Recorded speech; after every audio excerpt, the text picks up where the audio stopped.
I'm joined by the governor of California, Gavin Newsom. Thanks for taking the time. It's good to be with you. So we have some breaking news here, and that is that you have sued Fox News. Can you explain what that lawsuit is about? Well, it's in my personal capacity. It's a defamation lawsuit because they willfully and knowingly distorted facts. They lied about a phone call that never occurred between the President of the United States and myself on not one, but multiple occasions. Their news organization, from John Roberts himself to Jesse Waters, knowingly misstated facts. In fact, so much so there was a chyron in the Jesse Waters show that blatantly suggested that I lied about a phone call with Donald Trump. And so I'm not someone who litigates. I'm not someone that typically would jump on something like this, but it was so blatant. It was so gratuitous that I felt compelled to push back against this propaganda network. And so what would it take for you to dismiss this case? Because that was part of the letter that had been sent to Fox News via your attorneys today. Yeah, I mean, it's simple. Just apologize and give it as much airtime that you gave it when you weaponized the lie. Remember, this is the largest news organization, cable news organization in the United States, 65 plus million people, Fox News, Fox Business, hundreds of millions of people as it relates to social networks carried that. My inbox was blowing up saying, from people that are supporters of mine saying, why did you lie about the phone call? I said, what are you talking about? Not realizing the origin story. So it was damaging. It was impactful. It was happening in the middle of a very contentious moment in U.S. history, not just the history of this state vis-a-vis the Trump administration. It was around the National Guard and the back and forth. And I've never seen something so blatant. It's one thing to assert, it's one thing to omit. It's another to see a news organization knowingly and willfully lying and manipulating the facts and defaming someone. So look, we can allow it to continue or we can push back. And I'm choosing in this defamation suit to push back and demanding an apology. And in the absence of that, let's go to court. I'm going to put a clip of Jesse Waters' show right here on the screen. And he said there wasn't a phone call. He said Trump never called him. Not even a voicemail, he said. But John Roberts got Trump's call logs. And it shows Trump called him late Friday night and they talked for 16 minutes. Why would Newsom lie and claim Trump never called him? Why would he do that? So, of course, this was Jesse Waters editing out the part where Donald Trump says that he spoke with you a day ago because he's trying to run cover for him and lie on his behalf. Correct. I'm old enough to remember when Republicans and these Fox News hosts and even Donald Trump himself were suggesting that an edited interview at the hands of CBS was one of the worst crimes that a news network could commit against somebody. And so what's your reaction to the fact that these are people who are right now on the heels of suggesting that CBS is like, is this network of criminals for interfering in the election on Kamala Harris's behalf, and then you've got Fox News doing the exact same thing that they were just decrying 5 minutes earlier. You nailed it. And not only is CBS 60 Minutes and those ongoing settlement conversations, but the settlement that occurred at ABC News. That was advanced by Donald Trump and, of course, covered up again, supported and weaponized in terms of that cover on Fox itself. I mean, Jesse Waters, this is the amazing thing about this guy. He has himself said, when you manipulate or edit facts for a public official, someone needs to be fired. He actually asserted, they said someone needs to be fired. I think he's right in that case. He was wrong in this case to be the participant in this smear, this defamation, and this lie. And so I hope he reads his own words. I'm going to put Fox News' statement up on the screen. They wrote, Governor Newsom's transparent publicity stunt is frivolous and designed to chill free speech critical of him. We will defend this case vigorously and look forward to it being dismissed. Can I have your reaction to their statement? Well, it's almost verbatim what they said in the Dominion case. 787 million reasons.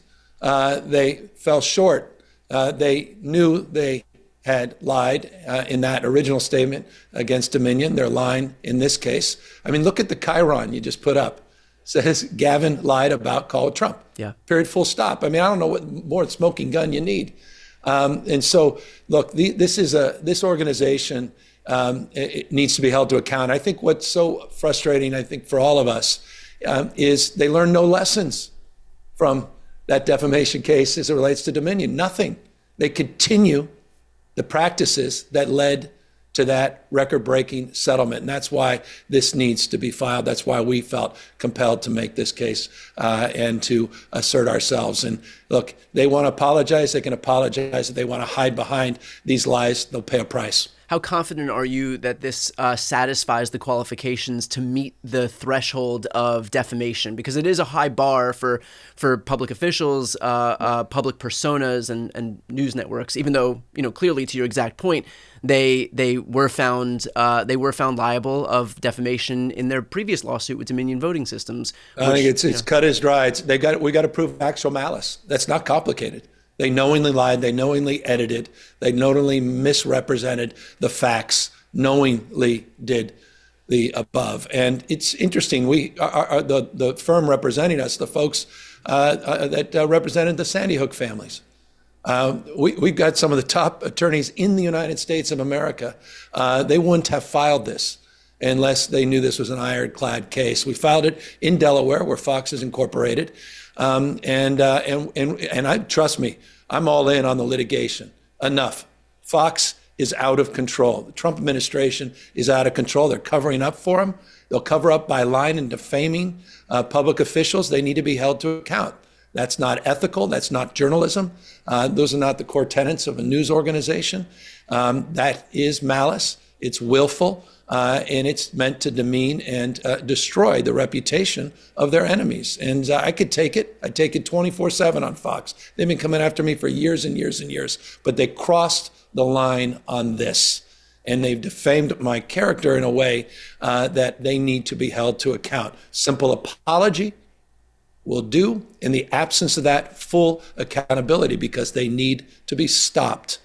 And they need to be held to journalistic an ethical account.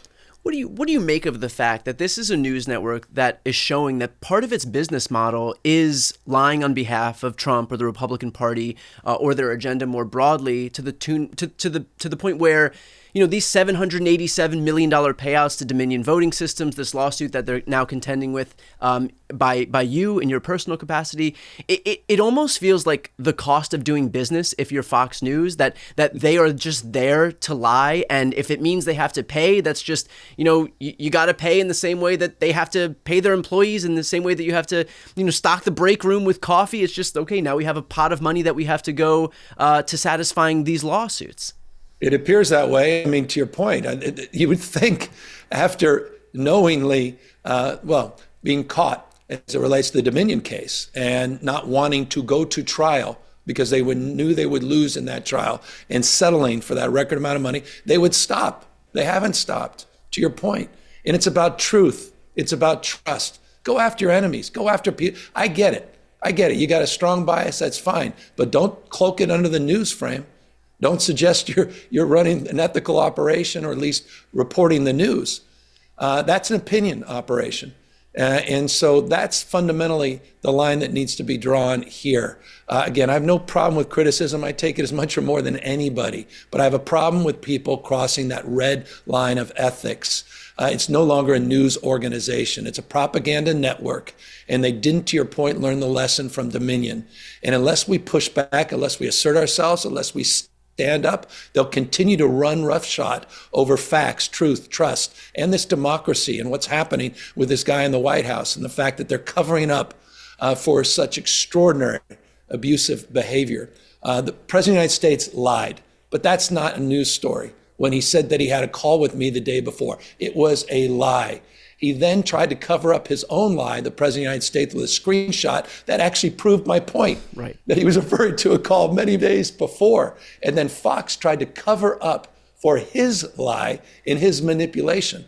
That's a bridge too far. And I just want folks to know, listening, this is my personal capacity, but if there's any punitive damages, they go to the advancement of truth and trust. They don't go to me. This is not about something I'm trying to capitalize on, but I am trying to capitalize on a construct and a commitment to fairness and decency and to ethics and journalistic integrity. And Fox can't lay claim to accessing the minds of millions and millions of people with the rules that have been established in this country without meeting some basic ethical standards. And they've broken that in this case. Fox and critics will say that this will chill free speech and that Democrats are hypocritical because this is happening at the same time that the left complains about Trump's attacks on CBS and Paramount and their lawsuit with ABC News. And so what would your reaction to that be? Well, don't lie. Don't knowingly and willfully lie and distort the facts. Don't defame someone knowingly. Report the news, express a point of view, be objective, news organization, but do not commit the assault on truth and trust by knowingly and willfully lying and demeaning the facts and demeaning the character of the target of their derision. Period, full stop. And again, we're just asking for an apology. I'm not asking for a settlement, only in the absence of an apology. When do they have to apologize by? They've got a few weeks to do so, and we're ready to go if they don't. Based on that statement, again, almost mimicking the Dominion statement, they seem to want to fight this out, and I say bring it on. I want to switch gears a little bit here in the couple minutes that we have to talk about something that's happening in California, some good news happening in California, a beat that I've been on for a long time. Obviously, I'm broadcasting from Los Angeles here, where we've spoken numerous times about how the entertainment industry has been decimated, how other states and other countries have been able to lure the business away, whether it's Atlanta, New York, Toronto, Vancouver, Austin, New Orleans. So much of the film industry here in Los Angeles has been so gutted over the last 5 to 10 years. And so I know that we have an update that is also breaking right now. Can you explain what just happened in the California legislature? Yeah, literally, we just more than doubled our film tax credit to over $750 million. It's a big commitment to invest in the future of not only film, but pre and post production, to invest in the ecosystem in not only Hollywood, but throughout the state of California, to recognize the point you just made. The world we invented, Hollywood, is now competing against us, not just in states, but as you suggest, all around the globe. And for the United States of America, I think it's also a wake-up call as it relates to losing one of our great exports. And I think for the Trump administration, they may want to do a little bit more in this space themselves from a national prism. But the state of California is finally starting to get back in the game. And I'm really pleased that the legislature finally moved on this proposal. We announced it last October. It went through a budgetary process. We had a challenging budget this year. Nonetheless, we significantly increased this investment. That shows our commitment. And Brian, I want to just reinforce this. We also know that this is not enough. It's not just about the money. It's about intentionality. It's about an attitude. It's about showing a respect for this industry and those that support it, and making sure that this is the beginning of a process to double down and support one of the world's great exports, film. Can you speak about who this is going to impact? Because I know that there are going to be critics who say, look, with all of the terrible shit happening across the country right now, you're giving money to these rich and famous actors in Hollywood. But can you shed some light on who this actually impacts and what it means for the city of Los Angeles? Well, these are the people putting up the lighting. These are the folks out there with the catering trucks that are getting the benefits. These are our Teamsters. These are brothers and sisters in labor, that the Grips and others. These are the folks that frankly don't, their names may appear in the credits, but they're way down the line. It's not about the headline talent. This is about keeping these jobs and maintaining that ecosystem and dare I say, extended terms, the supply chain here in the state of California. But it's also about Los Angeles. It's also about the recovery in LA. It's also about pride. It's about spirit. It's about those intangibles. So yes, it's an economic and workforce development strategy. Yes, it's in an area of our state disproportionately that's been devastated by wildfires and now is under siege by 4,900 military that have been deployed against the will of the sitting governor in the state. And it's about getting people back on their feet and once again working again in a region of our state that deserves our attention and investment. You'd mentioned previously that this is, the beginning steps, that there will be more. Do you anticipate or could you commit to, or is there any hope that in the future we will see, yes, we have one of the country's highest tax credits now at $750 million. I believe Georgia is higher with $1 million. But do you anticipate that we'll see an even higher tax credit if and when this proves to work in the future? Yeah, look, if this works, success leaves clues. I mean, and we've seen the power of emulation. We've seen the success of other states. Look, totally. Georgia, I got to give them credit. I mean, Georgia has made a long-term investment over the course of many, many years. And at first, people looked at it, rolled their eyes a little bit, said maybe, this is the next iteration. Maybe it's a New Mexico version. Maybe they're trying to be like Toronto. Maybe there's not a lot of sustained power. But they've sustainably continued to make those investments. And I got to tell you, the values coming out of Georgia, as it relates to progressive values that a lot of the folks in film are promoting, they run anathema to that. This is the states that are trying to roll back that last century as it relates to LGBTQ rights and voting rights and civil rights and many other fundamental rights. I imagine a lot of these producers, a lot of these writers would love to start writing and producing films back in the state of California because it more aligns with their values as well. The talent, both in front of the screen and behind the screen. So we got to step up. And I'll just, to your question, also say it's not just the state that needs to step up. I mentioned the federal government, and that's important, but also local government needs to step up. You got to fix your permitting issues. We got to fix the jurisdictional issues around permitting within cities and counties. We've got to make it easier. We've got to address some of the overtime issues, not as a way to degrade or diminish the rightful earnings of people that are working overtime, but there are some deeply expensive costs associated with security.